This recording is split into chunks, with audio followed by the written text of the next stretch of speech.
Hello everyone, good morning. कैसे हैं आप लोग? स्वागत है आपका खान ग्लोबल स्टडीज़ के ऑफिशियल ऐप पर। मैं आपका जीएस मेंटर ज्ञान प्रकाश शाह आपके सामने हाजिर हूँ पॉलिटी की अगली क्लास लेकर। और आज हम लोग इसमें डिस्कस करेंगे पॉलिटी के सिलेबस को कि विच कौन कौन से टॉपिक्स हैं, जैसे कि हम लोग डिस्कस करेंगे इस पॉलिटी के अंदर।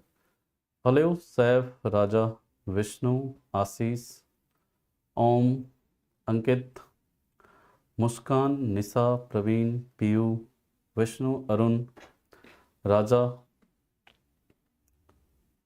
खुशी, सबीर, मधु, हंसदा, वॉरियर, अमित, जनाब, साक्षी, ध्रुव। चलिए सभी लोग जुड़ चुके हैं तो let's start the session of today.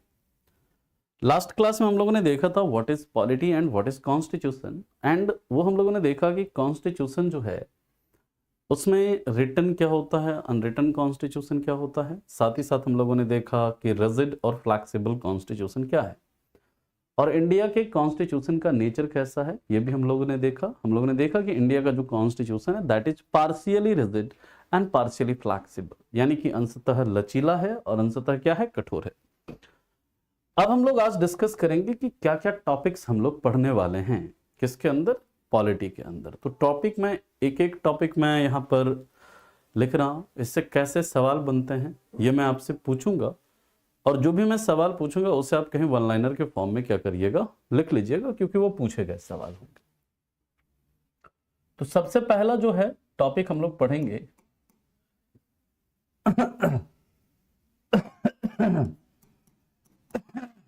Topics. सबसे पहला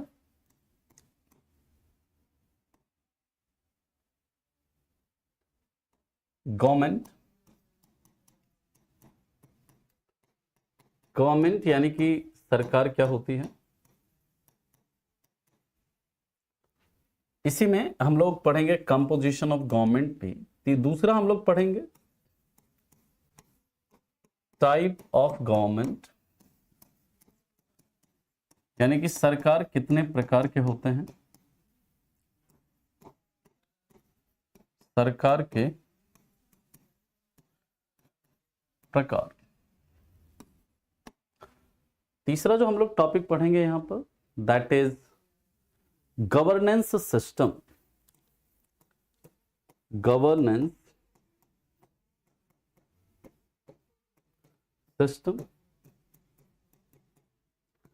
यानी कि शासन प्रणाली, शासन प्रणाली। चौथा जो हम लोग पढ़ेंगे इसके बाद यूनिटरी एंड फेडरल गवर्नमेंट, यानी एकात्मक एवं संघात्मक सरकार। एकात्मक एवं संघात्मक सरकार, है ना।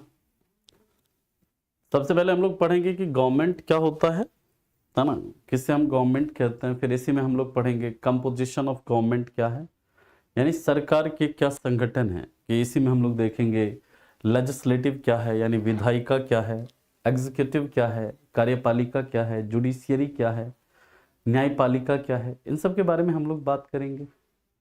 फिर यहाँ पर हम लोग टाइप ऑफ गवर्नमेंट में डिस्कस करेंगे कि व्हाट इज डेमोक्रेसी, लोकतंत्र क्या है, इसी तरह ऑटोक्रेसी क्या है, थियोक्रेसी क्या है ना, अरिस्टोक्रेसी क्या है। डिफरेंट डिफरेंट फॉर्म ऑफ जो गवर्नमेंट हैं, अलग अलग प्रकार सरकार के जो रूप हैं, इसके बारे में हम लोग चर्चा करेंगे टाइप ऑफ गवर्नमेंट। डेमोक्रेसी में भी फिर हम लोग देखेंगे एक डायरेक्ट डेमोक्रेसी होता है, प्रत्यक्ष लोकतंत्र होता है, अप्रत्यक्ष लोकतंत्र होता है। डायरेक्ट डेमोक्रेसी का देखेंगे क्या एग्जाम्पल है, इनडायरेक्ट डेमोक्रेसी के क्या क्या उदाहरण हैं। वी विल डिस्कस, इसमें हम लोग डिस्कस करेंगे टाइप ऑफ गवर्नमेंट में। Then we will move to governance system, शासन प्रणाली। शासन प्रणाली में हम लोग डिस्कस करेंगे what is presidential form of government. जो अध्यक्षात्मक प्रणाली जो होती है सरकार की वो क्या है, उसके क्या विशेषताएं हैं, क्या उसके मेरिट्स हैं, क्या डेमेरिट्स हैं, we will discuss each and everything. इसके बाद फिर इसी में हम लोग देखेंगे पार्लियामेंट्री सिस्टम क्या है, संसदीय प्रणाली क्या है, और मेरा सवाल भी है आप लोगों से कि जो हमारा देश है, हमारे देश में कैसी शासन व्यवस्था है, हमारे देश में कैसी शासन प्रणाली है, तो संसदीय शासन प्रणाली है, पार्लियामेंट्री फॉर्म ऑफ गवर्नमेंट है हमारे देश के अंदर, यानी सरकार की संसदीय प्रणाली काम करती है। तो ये जो पार्लियामेंट्री फॉर्म ऑफ गवर्नमेंट लिया है हमने, ये जो पार्लियामेंट्री सिस्टम हमने अडॉप्ट किया है, ये किस देश के संविधान से किया है, आपको ये बताना है, आप लोग बताएंगे। इसी में फिर हम लोग देखेंगे पार्लियामेंट्री सिस्टम की क्या विशेषताएं हैं, उसके क्या डेमेरिट्स, क्या मेरिट्स हैं, यानी क्या उसके गुण, क्या दोष हैं।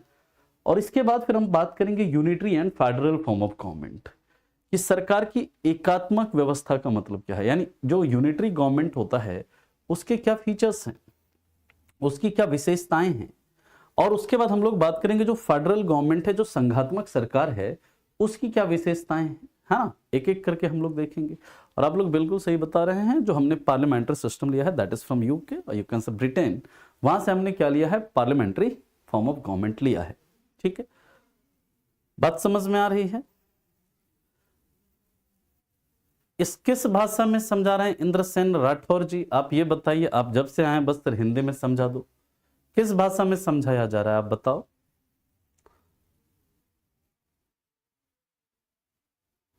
बताइए ये कौन सी भाषा में बोल रहा हूं, हिंदी नहीं है तो।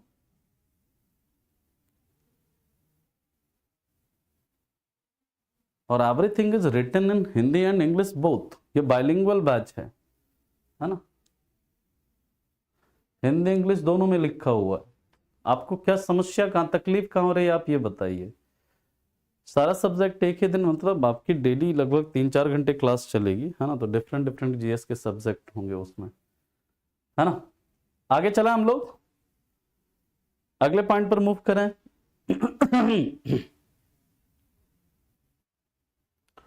यहां तक क्लिक लिया। चलिए नेक्स्ट अगला टॉपिक जो हम लोग पढ़ेंगे यहां पर, दैट इज बहुत इंपॉर्टेंट टॉपिक है ये, इसको हम लोग बोलते हैं कॉन्स्टिट्यूशनल डेवलपमेंट ऑफ इंडिया। ये हिस्ट्री का भी टॉपिक है, constitutional development of India.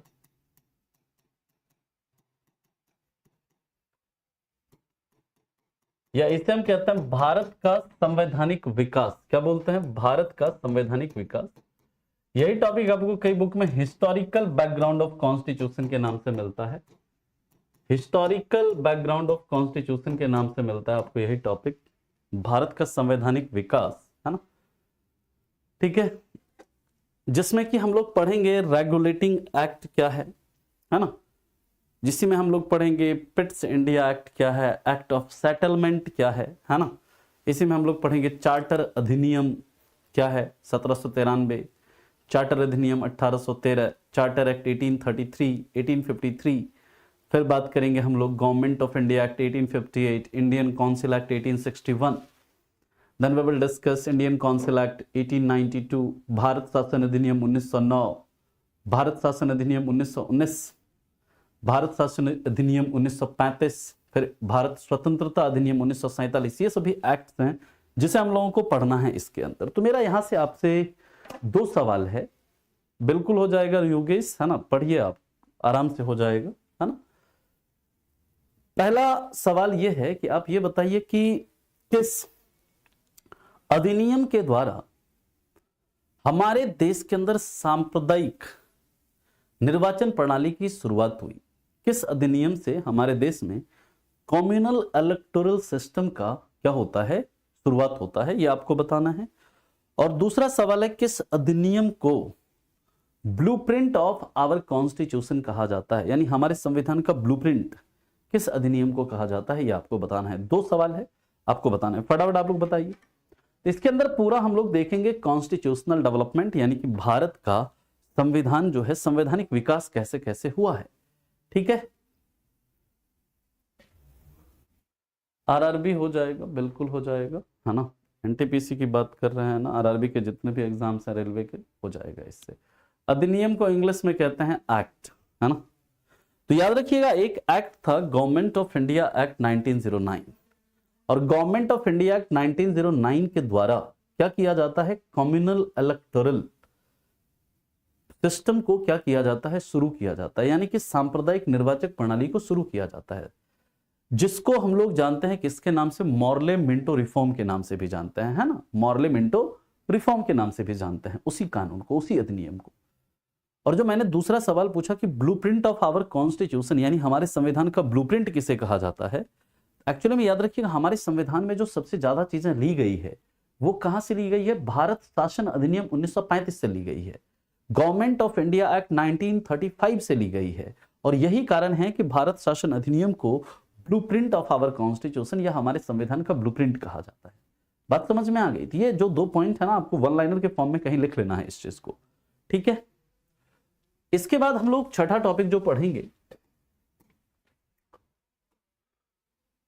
Making of Indian constitution, making of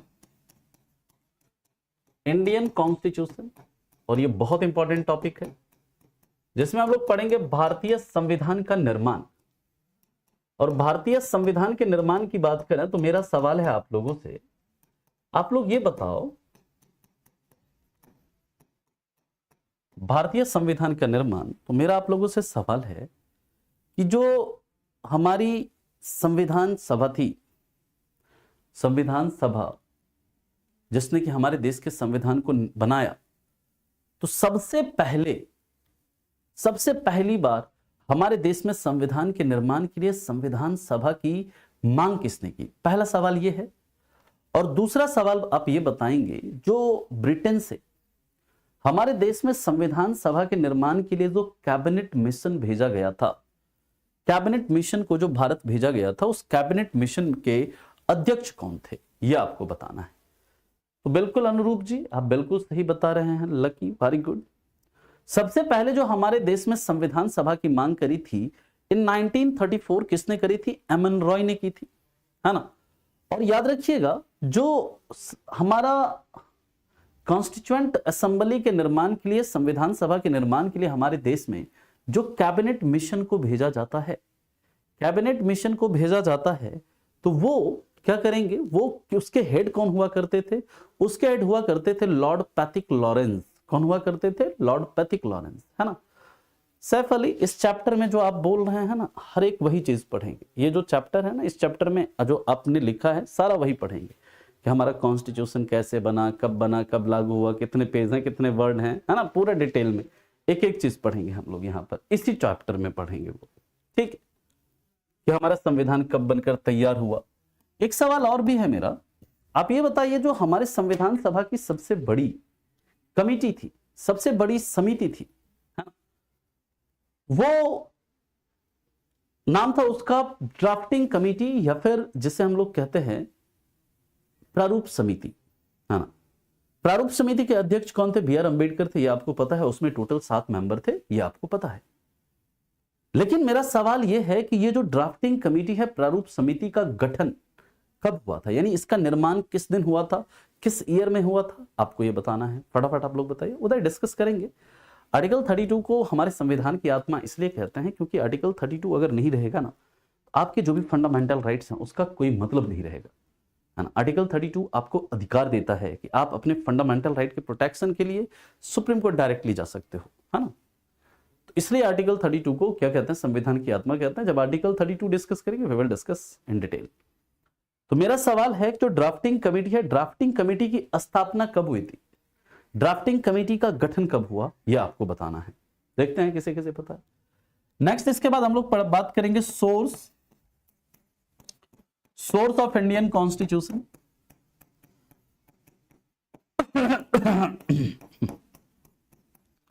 source of Indian constitution या भारतीय संविधान के स्रोत। अब देखिए, जो हमारा संविधान है ना, जो हमारा संविधान है वो मतलब किसी एक कंट्री के संविधान से नहीं। हमारे संविधान को बनाते समय लगभग 60 कंट्रीज के कॉन्स्टिट्यूशन को पढ़ा गया।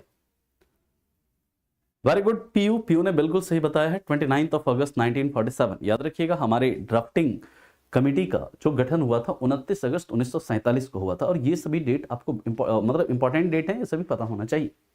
हालांकि हम आगे एक एक डेट बताएंगे आपको। सोर्स ऑफ इंडियन कॉन्स्टिट्यूशन में हम लोग पढ़ेंगे कि हमारे देश के अंदर क्या है ना कि 60 कंट्रीज के कॉन्स्टिट्यूशन से कुछ ना कुछ चीजें ली गई है, ठीक है। इसलिए भारत के संविधान के बारे में कहा जाता है कि भारत का संविधान जो है वो क्या है, एक उधार का थैला है ना। तो कहां से क्या लिया गया है, मैन प्रोविजंस कहां से क्या लिए हैं हमने, इसके बारे में हम लोग चर्चा करेंगे। जैसे मेरा यहां से आपसे 2 सवाल होगा। पहला सवाल तो यह है कि आप ये बताइए कि जो डीपीएसपी का प्रोविजन है हमारे संविधान में, directive principles of state policy, राज्य का नीति निर्देशक तत्व, ये जो प्रोविजन है हमारे संविधान में कहां से लिया गया है, आप लोग ये बताएंगे। पहला सवाल है। फिर हम दूसरा सवाल भी आपसे करते हैं, और जो भी मैं सवाल पूछ रहा हूं इसे आप कहीं वन लाइनर के फॉर्म में आप लिख लेना, क्योंकि अगर मैं सवाल पूछ रहा हूं तो ये सवाल कहीं ना कहीं किसी एग्जाम में पूछा गया है। वेरी गुड अतुल, विष्णु से बिल्कुल आप लोग सही बता रहे हैं। कहां से लिया हमने, आयरलैंड से। कहां से, आयरलैंड से। डीपीएसपी का जो प्रोविजन है that is taken from Ireland. And second question है मेरा, आप लोग ये बताओ कि रूल ऑफ लॉ, जो कानून का शासन है, ये जो प्रोविजन है हमने कहां से लिया, रूल ऑफ लॉ का प्रावधान किस देश से लिया है? रूल ऑफ लॉ का प्रावधान कहां से लिया, आपको ये बताना है। इसके बाद हम लोग बात करेंगे part of Indian constitution. Part of Indian constitution या भारतीय संविधान के भाग, भारतीय संविधान के भाग, ठीक, भारतीय संविधान के भाग, पार्ट ऑफ इंडियन कॉन्स्टिट्यूशन, ये कहां से लिया है हमने, मतलब पार्ट ऑफ इंडियन कॉन्स्टिट्यूशन की बात करते हैं, इसमें हम लोग देखेंगे। तो याद रखिएगा रूल ऑफ लॉ जो लिया है हमने कहां से, ब्रिटेन से लिया है। भाग की बात करते हैं तो हमारा जो मूल संविधान है, मूल संविधान में 22 भाग थे, है ना, लेकिन वर्तमान में हमारे संविधान में कितने भाग हैं, 25 भाग हैं, है ना। कितने भाग हैं, 25 भाग हैं। तो ये बताइए आप कि जो हमारे संविधान के अंदर लैंग्वेजेस से रिलेटेड यानी भाषाओं से संबंधित भाग कौन सा है, जिसमें कि भाषाओं से रिलेटेड प्रोविजन है, लैंग्वेजेस से रिलेटेड चर्चा की गई है, वो किस भाग में की गई है, आपको ये बताना है। बताइए, भाषाओं से संबंधित भाग कौन सा है?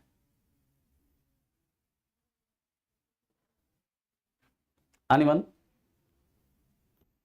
भाषाओं से संबंधित भाग कौन सा है, बताइए आप लोग। Very good, Vishnu KGS user, very good very good. That is part 17। Part 17 जो है ना हमारे संविधान का, उसमें चर्चा है किसकी, लैंग्वेजेस से रिलेटेड चर्चा है। इसी तरह पार्ट 18 है जिसमें कि इमरजेंसी प्रोविजन है। पार्ट 1 में यूनियन एंड इट्स टेरिटरी है, पार्ट 2 में सिटीजनशिप है ना, पार्ट 3 में फंडामेंटल राइट्स है, पार्ट 4 में डीपीएसपी है ना। इस तरह अलग अलग पार्ट हैं, उसमें अलग अलग प्रोविजंस हैं। हम लोग डिस्कस करेंगे जब हम इस पर्टिकुलर पार्ट पे आएंगे, कौन से क्या पार्ट हैं, है ना, किसमें क्या प्रोविजन है। इसे आप लोगों ने लिख लिया, ये सारे टॉपिक्स आप लोगों ने लिख लिया, ये सारे टॉपिक्स लिख लिया आप लोगों ने।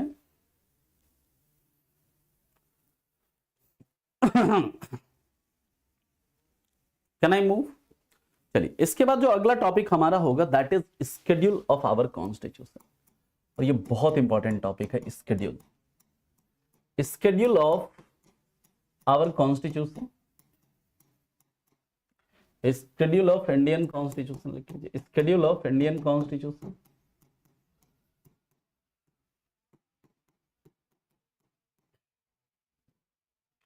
कॉन्स्टिट्यूशन या भारतीय संविधान की अनुसूचियां, हमारे मूल संविधान में 8 अनुसूची थी, वर्तमान में कितनी अनुसूचियां हैं, 12 अनुसूची है। भारतीय संविधान की अनुसूचियां हम लोग यहां पर देखेंगे कि किस अनुसूची में क्या है। जैसे स्केड्यूल 1 है, बात करता है list of state and union territories की। स्केड्यूल 2 है, बात करता है सैलरीज की, सैलरी एंड इमोल्यूमेंट्स यानी वेतन और भत्ते। स्केड्यूल 3 है, बात करता है ओथ एंड अफर्मेशन की यानी शपथ एवं प्रतिज्ञा की। इसी तरह स्केड्यूल 4 बात करता है राज्यसभा में सीटों के आवंटन की। शेड्यूल 5 है, वो बात करता है शेड्यूल एरियाज के प्रशासन की। शेड्यूल 6 में असम, त्रिपुरा, मिजोरम, मेघालय की बात करी गई है। 7 में सेंटर स्टेट रिलेशन की बात करी गई है। लेकिन मेरा आप लोगों से सवाल यह है कि आप ये बताइए कि हमारे संविधान के 10वीं अनुसूची में कौन सा प्रोविजन है और उसे कब हमारे संविधान में जोड़ा गया। 10वीं अनुसूची में कौन से प्रावधान हैं और 10वीं अनुसूची को हमारे संविधान में कब जोड़ा गया है, आप ये बताएंगे, है ना। ठीक है, पीडीएफ नहीं मिलेगा? अरे बिल्कुल मिलेगा पीडीएफ, जो मैं बोर्ड पर लिख रहा हूं इसका पीडीएफ बिल्कुल मिलेगा। याद रखिएगा 10वीं अनुसूची में क्या है, एंटी डिफेक्शन लॉ या दल बदल कानून से संबंधित प्रावधान है और उसे हमारे संविधान में जोड़ा गया 52nd कॉन्स्टिट्यूशनल अमेंडमेंट एक्ट के द्वारा, है ना, कब, 1985 में। ठीक है, और मेरा अगला सवाल है आपसे कि आप ये बताइए कि हमारे संविधान की 8वीं अनुसूची में सिंधी भाषा को, सिंधी लैंग्वेज को किस संविधान संशोधन के तहत जोड़ा गया था। हमारे संविधान की 8वीं अनुसूची में पहले कितनी भाषाएं थी, 14 लैंग्वेजेस थी। वर्तमान में कितनी भाषाएं हैं, 22 भाषाएं हैं, हाँ। तो सवाल यह है कि सिंधी भाषा जो है, सिंधी भाषा को हमारे संविधान में कब जोड़ा गया। याद रखिएगा सिंधी भाषा को 21वां संविधान संशोधन हुआ था 1967 में। उसके तहत सिंधी भाषा को क्या किया जाता है, हमारे संविधान में जोड़ा जाता है 8वीं अनुसूची में। उस तरह कोंकणी, मणिपुरी, नेपाली को जोड़ा जाता है फिर बाद में, ठीक है, 71st के द्वारा। फिर उसके बाद 92nd के द्वारा जो जोड़ा जाता है बोडो, डोगरी, संथाली और मैथिली को, है ना। ये सब हम लोग डिस्कस करेंगे इसके अंदर।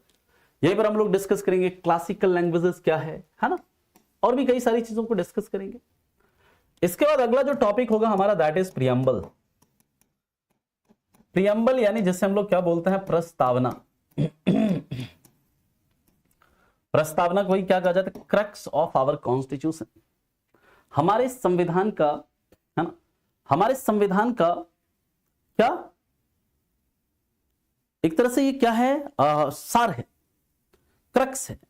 इसे identity card of our constitution भी कहा जाता है ना। इसे हमारे संविधान का पॉलिटिकल होरोस्कोप भी कहा जाता है। इसे सोल ऑफ इंडियन कॉन्स्टिट्यूशन भी कहा जाता है ना। किसने क्या क्या कहा, हमारे प्रियम्बल के बारे में हम लोग बात करेंगे। प्रियम्बल से रिलेटेड कई सारे केस भी हैं, जैसे बेरूबारी यूनियन केस है, उसमें प्रियम्बल के बारे में क्या कहा सुप्रीम कोर्ट ने। केशवानंद भारती केस है, उसमें प्रियम्बल के बारे में क्या बात कही। LIC ऑफ इंडिया केस है, उसमें प्रियम्बल के बारे में क्या कहा सुप्रीम कोर्ट ने। प्रियम्बल से हमें किन किन चीजों का पता चलता है, हमारा जो प्रस्तावना है वो किस पर आधारित है, किस पर बेस्ड है ना। प्रियम्बल में संशोधन हो सकता है, नहीं हो सकता है। We will discuss each and everything in this chapter. और मेरा सवाल है, आप ये बताइए 42वें संविधान संशोधन के द्वारा इस प्रियम्बल के अंदर कौन कौन से वर्ड जोड़े गए थे, आप लोग ये कमेंट में बताओ। क्योंकि हमारे प्रियम्बल में अभी तक सिर्फ और सिर्फ एक ही बार संशोधन हुआ है। और इसके बाद स्टार्ट करेंगे हम लोग अपने संविधान का पहला part, that is union and it's territory.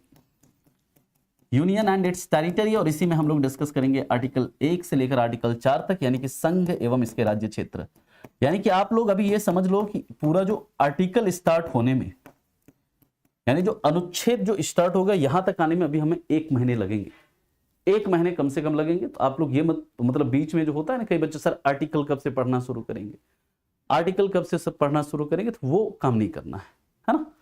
तो ये जो है आर्टिकल हमारा जहां पर इस टॉपिक से जाकर के स्टार्ट हो जाएगा, है ना। रोशन जी, यहां पर हम सिलेबस डिस्कस कर रहे हैं कि क्या हम पॉलिटी के अंदर पढ़ने वाले हैं, है ना।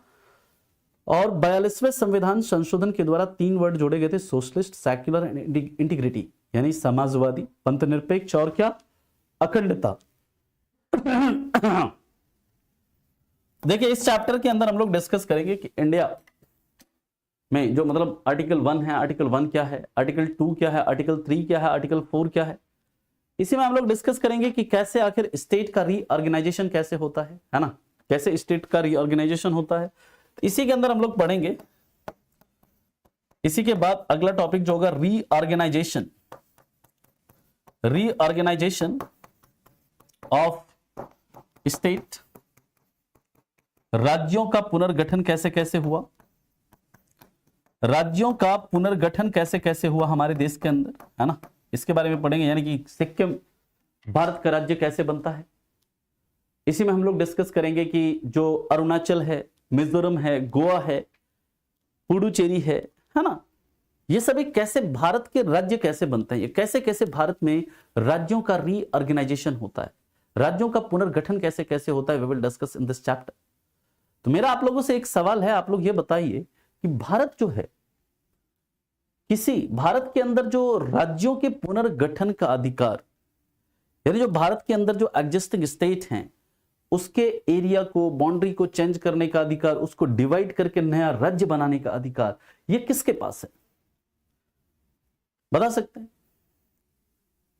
किस आर्टिकल के तहत भारत के अंदर राज्यों का पुनर्गठन होता है। यानी कि जो पार्लियामेंट है, पार्लियामेंट क्या करती है, वो राज्यों का पुनर्गठन करती है। यानी जो हमारे देश के अंदर जो एग्जिस्टिंग स्टेट है उसको डिवाइड करके नया राज्य बनाना, ये सब किसके पास है, पार्लियामेंट के पास ये पावर है ना।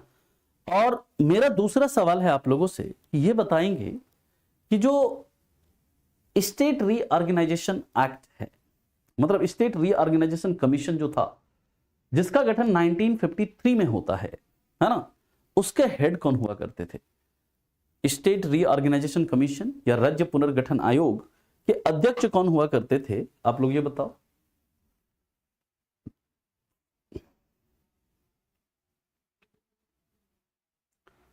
राज्य पुनर्गठन आयोग जो 1953 में बनता है, उसके अध्यक्ष कौन थे?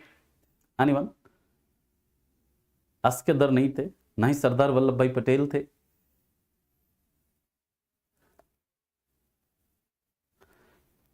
मैं 1953 में जो राज्य पुनर्गठन आयोग बनता है उसकी मैं बात कर रहा हूं, और उसके हेड थे, याद रखिएगा, फजल अली। कौन थे? फजल अली।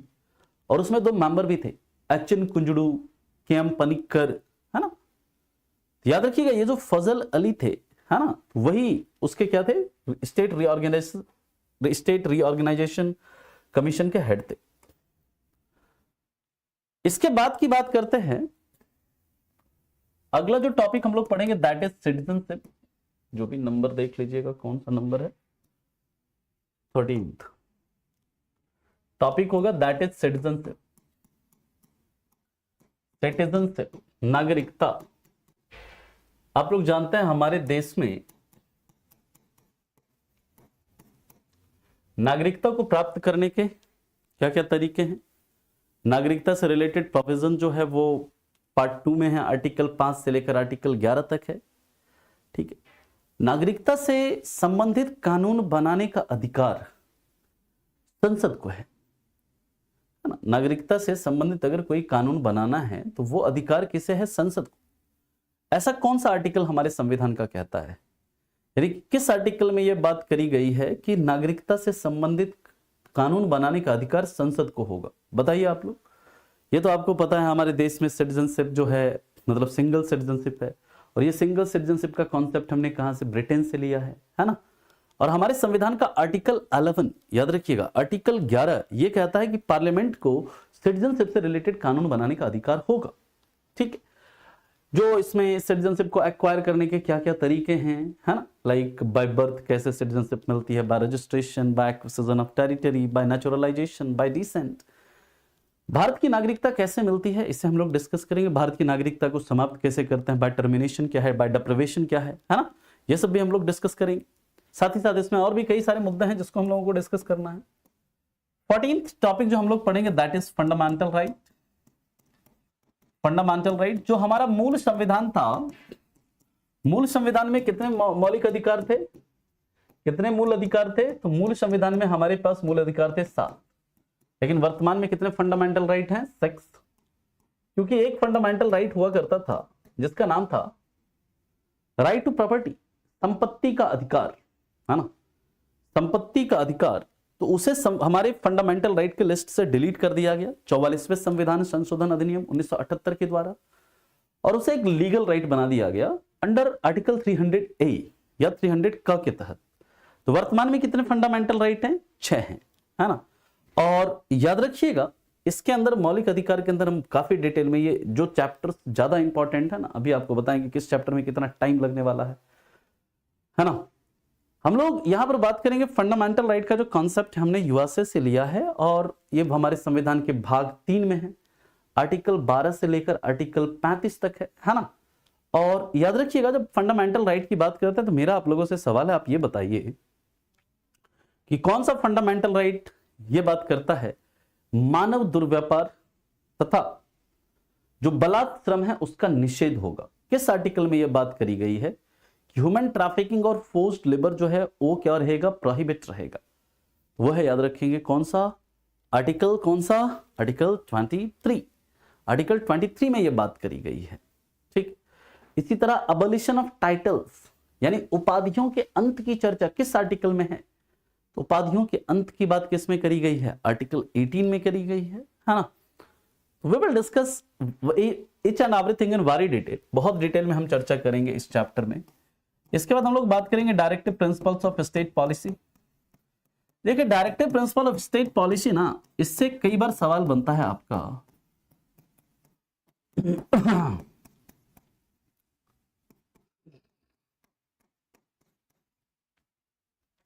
या इसे कहता है राज्य के नीति निर्देशक तत्व। क्या बोलते हैं? राज्य के नीति निर्देशक तत्व, राज्य के नीति निर्देशक तत्व, directive principle of state policy. कई बार पूछा जाता है हमारे संविधान का कौन सा भाग देश के शासन में आधार का कार्य करता है, देश के शासन में फंडामेंटल का काम करता है, तो वह है डीपीएसपी। कई बार सवाल पूछा जाता है कि कौन सा हमारे संविधान का कौन सा भाग कल्याणकारी राज्य की अवधारणा को बढ़ावा देता है, तो वो भी क्या है? डीपीएसपी। कई बार आपसे पूछा जाता है हमारे संविधान का कौन सा भाग सामाजिक और आर्थिक लोकतंत्र की स्थापना में सहायक होता है या सामाजिक और आर्थिक लोकतंत्र को बढ़ावा देता है, तो वो भी कौन सा है? आपका डीपीएसपी। इसके अंदर कई सारे आर्टिकल्स हैं जो कि हमारे लिए बहुत इंपॉर्टेंट हैं, जैसे article 40 organisation of village panchayat की बात करता है, आर्टिकल 39 कैपिटल ए जो बात करता है फ्री लीगल एड की, आर्टिकल 43A जो बात करता है participation of workers in management of industries, यानी कि उद्योगों के प्रबंधन में मजदूरों की भागीदारी या सहभागिता।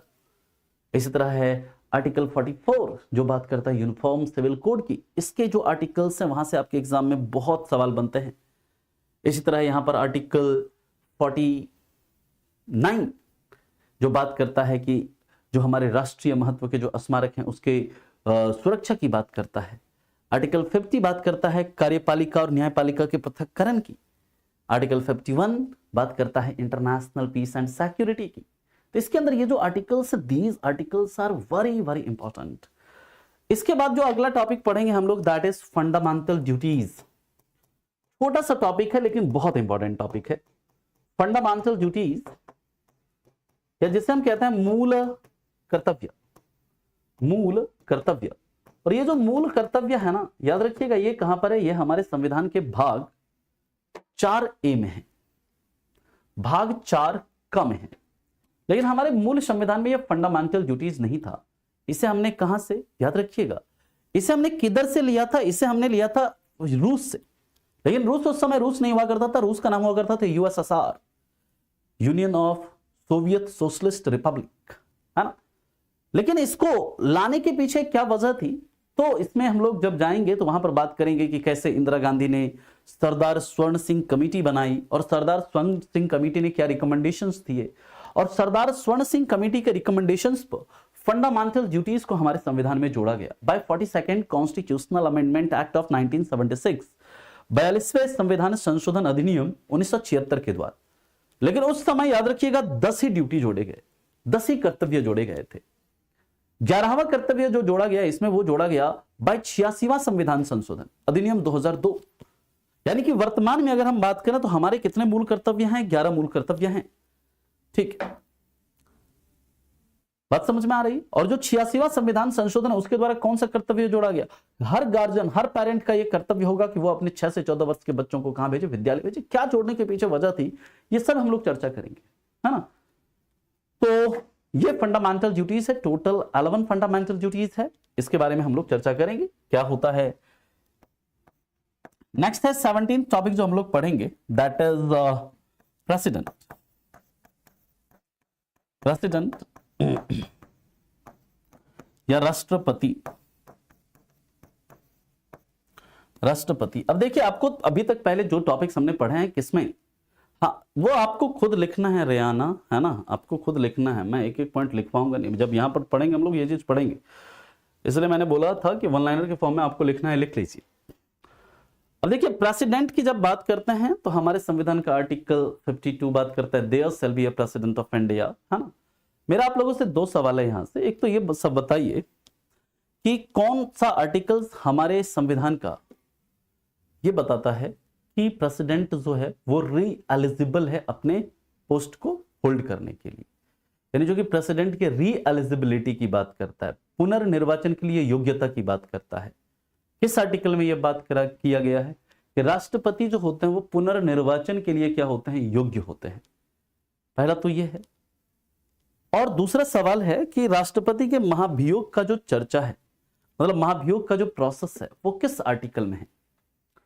याद रखिएगा प्रेसिडेंट जो है एलिजिबल होंगे, री एलिजिबल होंगे पुनर्निर्वाचन के लिए, इलेक्शन के लिए, तो उसका जिक्र है आर्टिकल 57 में, और महाभियोग का जिक्र किसमें है, आर्टिकल 61 में, ये तो सबको पता है।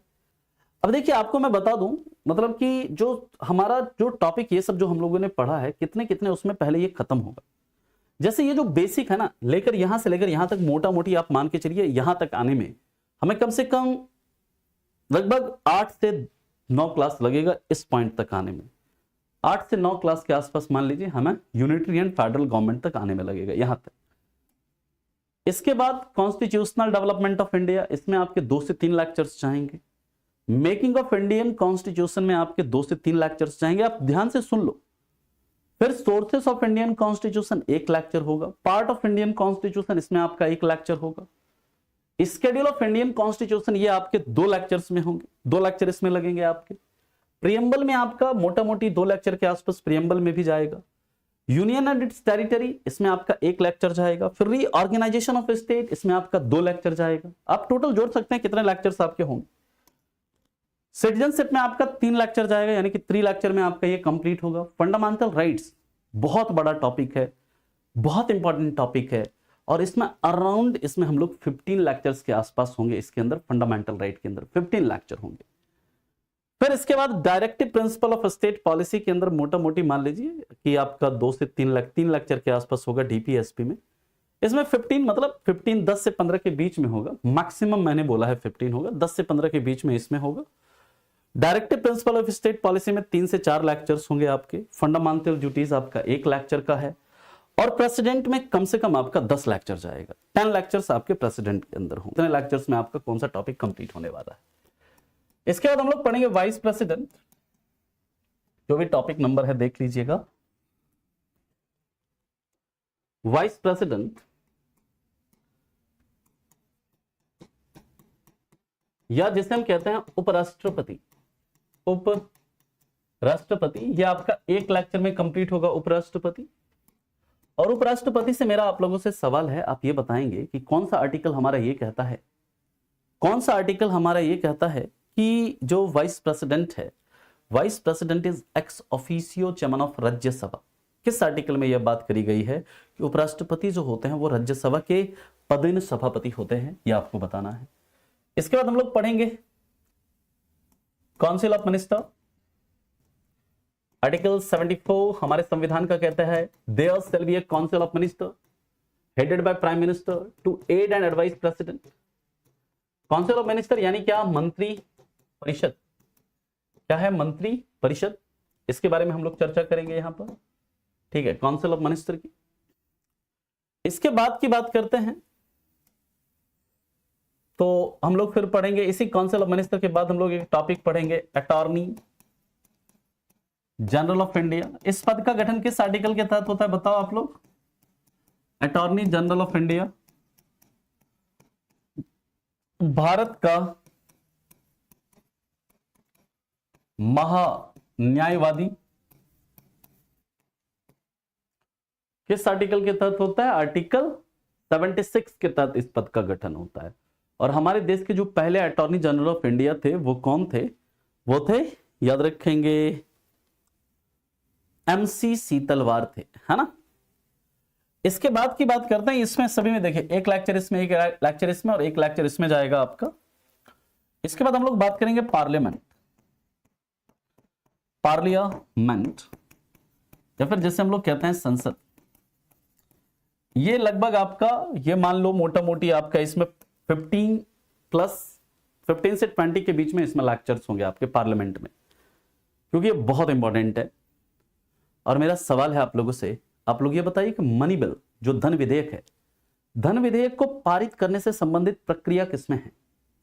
धन विधेयक को पारित करने से संबंधित प्रक्रिया किसमें दी गई है, आप ये बताइए।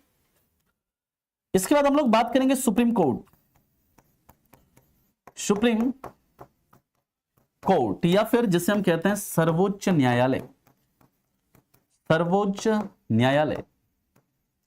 इसमें हमारा 3 लेक्चर के आसपास जाएगा सर्वोच्च न्यायालय के अंदर। और याद रखिएगा, जो आपका मनी बिल को पारित करने से संबंधित जो प्रोसेस है ना, धन विधेयक का डेफिनेशन आर्टिकल 110 में है, लेकिन मैंने डेफिनेशन नहीं पूछा है, मैंने पूछा कि उसको पारित करने से संबंधित प्रोसेस किसमें है। उसका प्रोसेस है आर्टिकल 109 में, है ना। वेरी गुड तानिया, आर्टिकल 109 में है। और मेरा अगला सवाल है आप लोगों से, आप ये बताइए सर्वोच्च न्यायालय का सलाहकारी क्षेत्राधिकार, advisory jurisdiction of supreme court, वो किस आर्टिकल में है, बताना है आपने। नेक्स्ट हम लोग बात करेंगे कैग, कैग यानी controller and auditor general of India, इसको बोलते हैं भारत का महालेखा नियंत्रक एवं परीक्षक। ये एक लेक्चर आपका लगेगा इसमें, महालेखा नियंत्रक एवं परीक्षक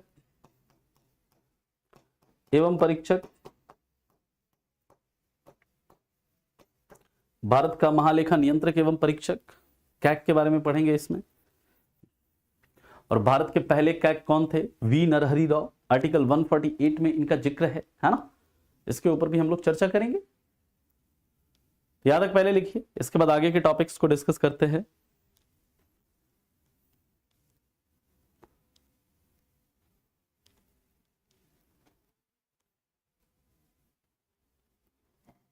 कैन आई मूव? आगे चलें, लिख लिया सभी ने यहां तक? कल से हमारा पहला टॉपिक स्टार्ट हो जाएगा, दैट इज गवर्नमेंट, है ना, और गवर्नमेंट का कंपोजिशन। नेक्स्ट हम लोग बात करते हैं, जो भी हमारा नंबर है टॉपिक अगला 24, इसमें हम लोग पढ़ेंगे गवर्नर, गवर्नर यानी राज्यपाल। और याद रखिएगा सुप्रीम कोर्ट का जो एडवाइजरी जुरिस्डिक्शन है वो किसमें है? आर्टिकल 143 में है। सुप्रीम कोर्ट का जो एडवाइजरी जुरिस्डिक्शन है वो किसमें है? आर्टिकल 143 में है। गवर्नर के बाद हम लोग पढ़ेंगे स्टेट काउंसिल ऑफ मिनिस्टर। अच्छा आप ये बताइए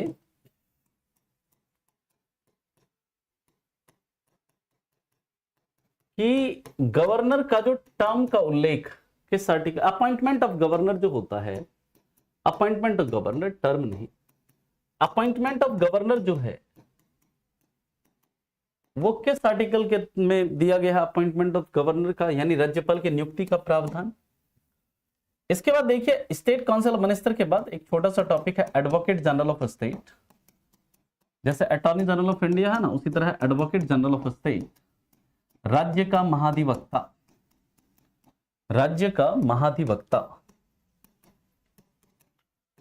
जिसका गठन आर्टिकल 165 के तहत होता है, और इसका स्टेट काउंसिल ऑफ मिनिस्टर का गठन आर्टिकल 163 के तहत होता है।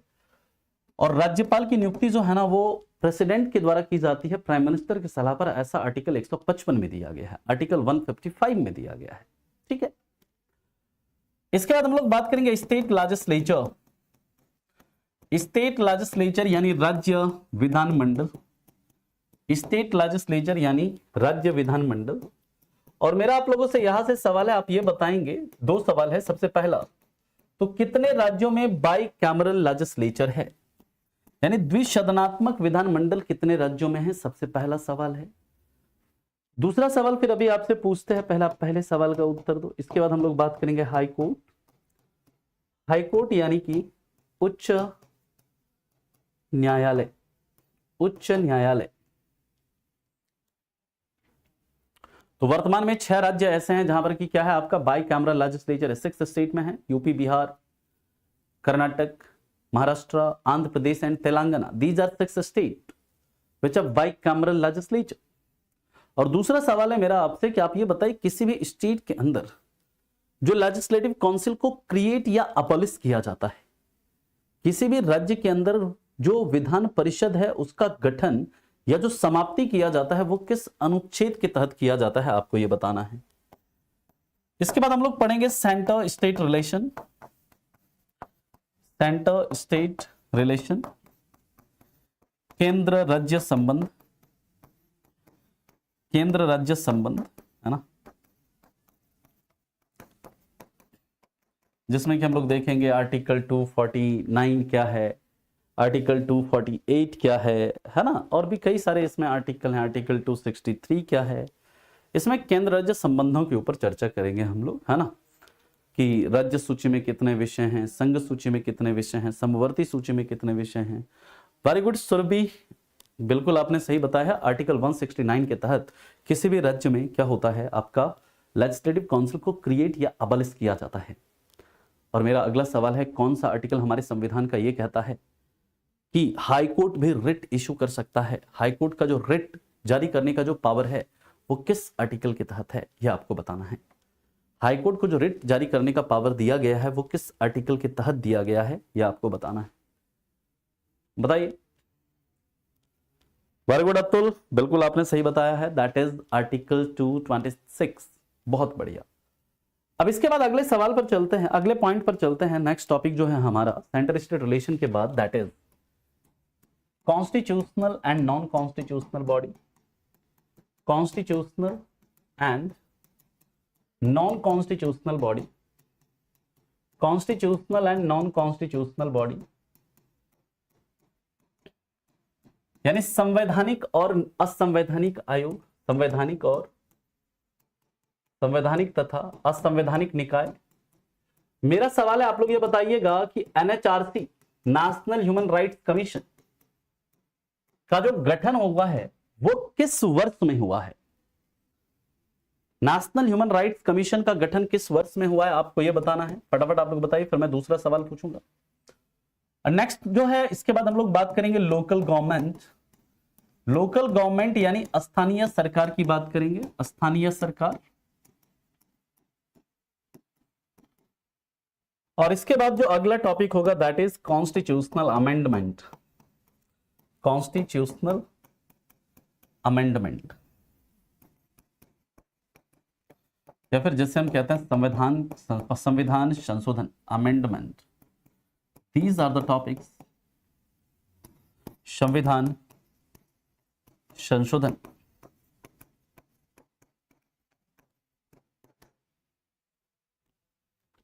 नाइनटीन 1993 में गठन होता है। याद रखिएगा 1993 में नेशनल ह्यूमन राइट्स कमीशन का गठन होता है।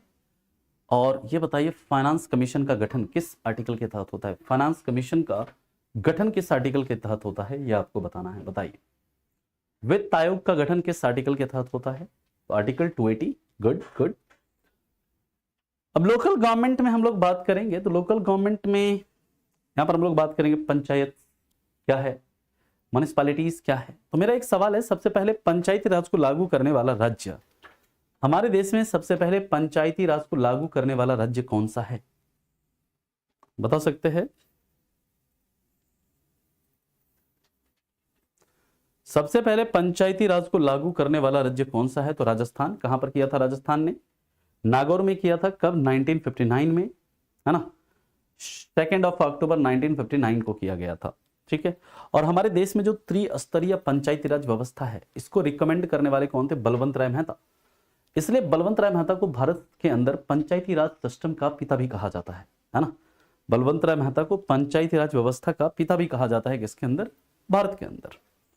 हम लोग डिस्कस करेंगे पूरा डिटेल में। और कॉन्स्टिट्यूशनल अमेंडमेंट के अंदर हम लोग देखेंगे how our constitution is amended, मतलब कैसे हमारे संविधान में संशोधन होता है, उसके लिए क्या प्रोसेस है ना, कैसे कैसे संशोधन हुआ है, कब कब जो इंपॉर्टेंट कॉन्स्टिट्यूशन है, इंपॉर्टेंट कॉन्स्टिट्यूशनल अमेंडमेंट है, उसे हम लोग क्या करेंगे, डिटेल में देखेंगे। तो मेरा एक सवाल यहां से भी है आपसे, तो आप ये बताइए कि किस संविधान संशोधन के द्वारा, किस संविधान संशोधन के द्वारा हाईकोर्ट के जजों का जो रिटायरमेंट एज है उसे 60 से बढ़ाकर 62 वर्ष किया गया था? किस संविधान संशोधन के द्वारा हाईकोर्ट के जजों के रिटायरमेंट का एज 60 से बढ़ाकर 62 वर्ष किया गया था, यह आपको बताना है। अराउंड आपका मैंने बताया है कि टोटल आपके 100 लेक्चर्स के आसपास इसमें जाएंगे और ये आपका कंप्लीट होगा अराउंड, मान लीजिए कम से कम आपका 4 to 5 मंथ के अंदर आपका ये पूरा कंप्लीट होगा पॉलिटी, है ना। 4 to 5 मंथ आपका इसमें लगेगा। एक बार आप इसे पढ़ लेंगे तो इंडिया का कोई भी वनडे एग्जाम है ना, इवन आप यूपीएससी के भी प्रीलिम्स को भी क्या कर सकते हैं आप इससे, मतलब अगर आपने अच्छे से चीज़ों को पढ़ा, अच्छे से अगर आपने समझा, तो उसके भी क्वेश्चंस जो है आप इजीली सॉल्व कर सकते हैं, अगर आपने चीज़ों को सही से समझा पढ़ा तो, ठीक है।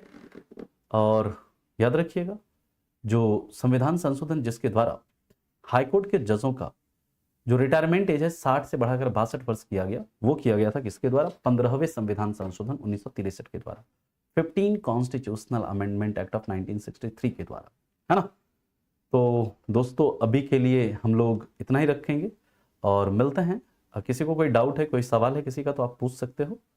बाकी हम लोग मिलेंगे कल हम लोग स्टार्ट करेंगे हमारा पहला topic, that is government and its composition. देखिए पहला जो है आपका ना, पहले अभी 1 वीक 8-10 दिन पहले आपका पूरा बेसिक चलेगा, है ना। एक बार जब बेस बन जाएगा ना, तो फिर तो आप ऐसे ही खेलेंगे, ठीक है। चलिए, तो मतलब एक ही बार आपको पढ़ना है, और ये आप लोगों से रिक्वेस्ट है कि आप कम से कम 200 से 250 पेज की आप जरूर कॉपी रख लीजिए, सिर्फ और सिर्फ इंडियन पॉलिटी के लिए, और प्रॉपर आपको नोट्स बनाने हैं, है ना। चलिए, तो मिलते हैं फिर आपसे कल की क्लास में इसके आगे के मुद्दों के साथ, आगे के टॉपिक के साथ। तब तक के लिए आप लोगों का धन्यवाद। बात करेंगे Atul, what is difference between धर्मनिरपेक्ष एंड पंथ निरपेक्ष, जब हम प्रियम्बल पर आएंगे, है ना। धर्मनिरपेक्ष और पंथ निरपेक्ष में क्या अंतर है, वी विल डिस्कस, चिंता मत करिए, ठीक है। Thank you so much, bye bye, take care and have a good day.